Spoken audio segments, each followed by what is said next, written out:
we will move ahead with to the panel discussion. Can we please pin Pratap and Joey as well? That will be great. Thank you so much. Yeah, all right, all right.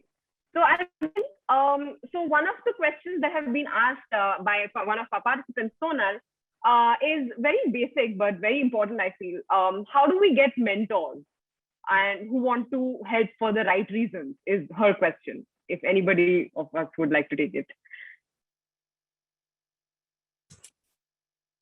Did I go? Yeah. Okay. So I think that there are various ways today in the startup ecosystem on how to get a mentor.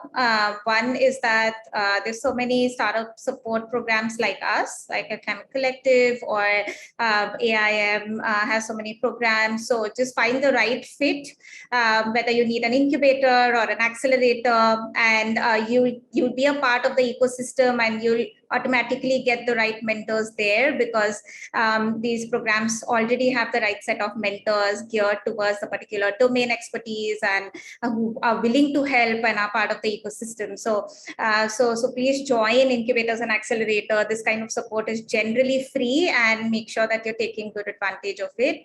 And secondly, you'll be really surprised. So if you come across profiles on LinkedIn and find somebody who you feel is amazing and you want advice from that person, just feel free to ping. You'll be really surprised as to how much people are willing to help young entrepreneurs. And there's always this hesitation that, she's so senior or he's so senior, and I don't know whether they'll even respond and what message should I type, etc. But make sure that you're just reaching out to as many people as possible, because people want to help and people will get back to you and help you if you're passionate about what you're doing. So 2 ways of getting mentors.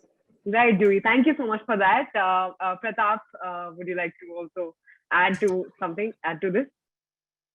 No, I think Joey captured it quite nicely. To some degree, we have to believe in ourselves as well, and people will help. Sometimes they want to see maybe you continuing. I'm a persistent person. I always need help. There's certain people, 18 months later, I know that they want to help me. It's just we haven't been able to figure out how. But I don't give up. And it is something that is either infectious, or it's something that, mentors, especially if it's not related to you or someone, your professor, they want to see that you are committed, because everyone has precious time. That's the key thing. And I think if you're sincere and you approach them, politely, there are lots of people who will help for sure. Thank you so much, Pratap, for that. Manglesh, would you like to also answer this? So mentors, as someone rightly pointed in the first part of the panel, well, we are surrounded by a lot of mentors. We don't know whether they are the right ones or the wrong, right? So that's something we should always focus on. But if you really want to find the right mentors, I think first is someone who's ready to listen to you for hours and then give you some advice is someone that could be a right mentor for you. And to find that, you could use different models. It could be your professors who could connect you with someone whom you know. It could be your friends. So that's your inner circle, and the outer circle is the social media platforms. And that's something that you go on LinkedIn and everything else and find out. So that's a combination that I follow. Right. Thank you so much. This is specifically for the Climate Collective. This is a question. So in which ways can students between ages 16 to 22 years get involved with the Climate Collective? Right. Okay. Of course, we are now trying to build up our internship and fellowship model, and that is something, of course, we'd be happy to start talking to more people. But I think just beyond us, there is a wide set of people interested in working with young people. In fact, today itself, with support or in partnership with UNICEF and UNDP, we ran a climate jobs fair. We had 55 internship and job opportunities from clean tech startups. It's something that we just tested, and I was just hearing from the team that it was quite a good initial success as well. Besides, I think about 150 people applied for jobs for these 55 positions, and I believe that as our clean tech startup ecosystem continues to grow, clean tech startups need people, young people as interns, as potentially even jobs right after graduation as well. And if we can connect the two, I think that people will benefit from being a part of a clean tech startup as well. So I do hope that they reach out to us, of course, for our own fellowship program, but also to our climate job fairs that we hope to continue beyond this month. Right. Thank you so much for that. Joy, would you like to add on to any to this, or is it fine? Yeah, just adding on, we also have specific programs for students as well that we do. So we do run one program that's upcoming is called the Climate Label Program, which is specifically for female students who are in universities, either doing their masters or their PhDs. That's coming up in November and December, and the applications will open in October. So this is something like a 6-week design sprint where we work, hands-on learning on how to be an entrepreneur. So we'll take some predefined idea in clean energy, and we'll help you go through it in 6 weeks, making sure that you have at least the first skills required to be an entrepreneur.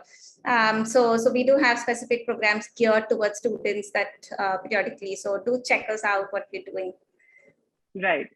Thank you for that information, Joy. So one question for all of y'all.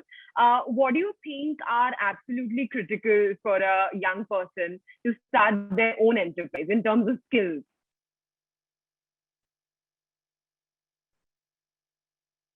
Anyone take it? Oh, yeah. Sure. Now, this is something very interesting. There's a difference, of course, between a startup and being entrepreneurial. I have an 8-year-old boy and a 7-year-old boy. He loves drawing, and he wants to keep selling me logo designs for the Climate Collective to be paid. Pretty entrepreneurial, he's keep speaking it up. So I think that one thing that I see is that the more entrepreneurial activities that we can do. Now, one of these can be to join startups as maybe as an intern, as support, and learning to see what's the drive, how to get this done, or even maybe just projects, campaigns. Climate campaigns are very common or increasingly common, but to be effective, you have to be entrepreneurial. You have to ask, you have to go out there, get support, etc. Now, what I've seen in this world, and this is something maybe in the last 2 decades in particular, there is an increasing premium for being entrepreneurial or an entrepreneur. So in fact, a lot of companies, if you go to a startup and you come back to, let's say, your business or your job, people appreciate that ability to get things done, to not think about systems and really, there's many skills, of course, of being an entrepreneur. So I would say that entrepreneurship is the act of doing, joining things, and of course, not saying no. Yeah. And there are opportunities in college, there's opportunities with, especially in our space, in climate organizations and even in startups where you can get those skills. Right. Okay. Thank you, Pratap. Manglesh? Yeah. So if you really want to be an entrepreneur and you really want to solve a problem, you have to be, and that's something that I've had two failed startups, so I know about it a little. It's empathy. If you are not empathetic towards the problem that you're really wanting to solve, I really don't want you to have sympathy towards the problems and the people and your consumer, but really sit in their shoes, understand the right problems, understand the root cause of the problems, and then solve that. If you're able to find that right combination, that's one of the skill sets that you really need to be empathetic. And it's one of those difficult things that comes with time and experience. And the second part, if you really want to be an entrepreneur and you really want to achieve something, you always have to be inquisitive. Inquisitive is something that you keep on asking if you really don't understand. So just don't assume and try to understand as much as possible. So be inquisitive, be empathetic. I think these two things would be more than enough for you to be a successful entrepreneur. All right. Thank you so much, Manglesh, for that. I have one final question for our panelists. So what are the opportunities available for the young entrepreneurs right now, since we're a bunch of youngsters here? So they'd love to hear about the opportunities that we have. Yeah.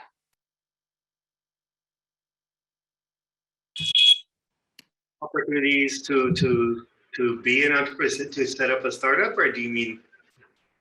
Sorry? to be opportunities to set up a startup or to For entrepreneurs in general, it could be a startup. Yeah. Yes, sir. Oh, I can give you a little, if it's all right, I'll go first. I'll give you a little picture of at least clean tech. When we started 5 years ago, as I mentioned, it's quite quiet, and something amazing again is happening. We're getting support. In fact, we're part of supporting as one of the implementation partners for Youth Collab that UNDP and AIM has rolled out. So please do apply. Applications are still open. We'll send the link for that. It's for young entrepreneurs, with a working prototype as well. Yes, thank you, Sneha. So there are increasing programs out there. There is increasing funding out there. In fact, there's something kind of funny. I was going to share a little bit earlier, but there is globally funding for clean tech, for example, hit $20 billion last year, which is 7 or 8%, I think, of global VC flows. This is not something that, for example, is for CSR. It's hard-nosed investors. In our programs, we have an angel network. People are coming to us asking for clean tech startups. They're asking for early stage startups, of course, as well. And there's more grant platforms that are coming to us, and where can I find these entrepreneurs? I think if you can put something on the ground, and the key to raising money or to moving next step is you have to make the first step. Do something on the ground, even if you fail, even if you have to refine it, etc. And then people like AIM programs or maybe Planet Collective, we can help you connect to all the stakeholders, not just the funding side. So in terms of opportunities, there's galore in clean tech today. All right, thank you, Pratap. Juhi? Yeah, I mean, just another perspective on this is that the more number of students that I speak to or young aspiring entrepreneurs, they have their other goals. Like somebody wants to go ahead and do further studies, like go on to do a PhD, or they're looking for job opportunities. But unfortunately, due to COVID, everything is on hold, right? You're stuck right now. And I think that this is a great time to explore entrepreneurship because you have the time. You're pretty much at home. Why not explore something, right? Use all the time on hands, connect to the right people, get mentorship, enroll yourself for these programs, and start literally. And it can be as simple as like we had a student entrepreneur in our Climate Ready for Women. What she did was she found a lot of waste around the house, and she started making upcycled products, and she started collaborating with cafes and going there and helping people, taking these workshops. And it's such a great model because it helped the cafe as well. It helped her get the income, and it helped form a community of these in different cities. So you can start with something really simple that you're passionate about, but I would say that this is the right time for entrepreneurship. There's support there. You have the time on hand. So just start and do it today. Yes. Thank you, Juhi. Yes, Manglesh, would you like to also contribute? Yeah. So currently, yes, as Pratap and Juhi are our partners here. Youth Collab is out, and the focus this year is green. So go green. So anything that is related to green, and if you're a startup, and even if you're an ideator, please apply. We're looking at both. We're not looking only at someone who's reached a prototype stage, but someone who's having a brilliant idea. We would really love to understand your idea and support you in your journey. So that's something that we're doing with UNDP for almost 3 years now. So do apply to Youth Collab if you're really interested and really want to take up the ladder ahead and move ahead in the race of becoming an entrepreneur. If it fails, it doesn't matter.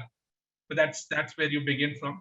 Yeah. And there are various hackathon challenges that are going on. That's not only specific to green currently. Just go out and have a check. Good time to actually explore, as Juhi said. But give full time to this exploration. Do not think it as a part-time thing, and hopefully everyone of us would be in a greener future very soon. Right. Thank you for that, Manglesh. So with that, thank you so much for such an inspirational session, Pratap, Juhi, and Manglesh. I hope that we learned a lot from our panelists today.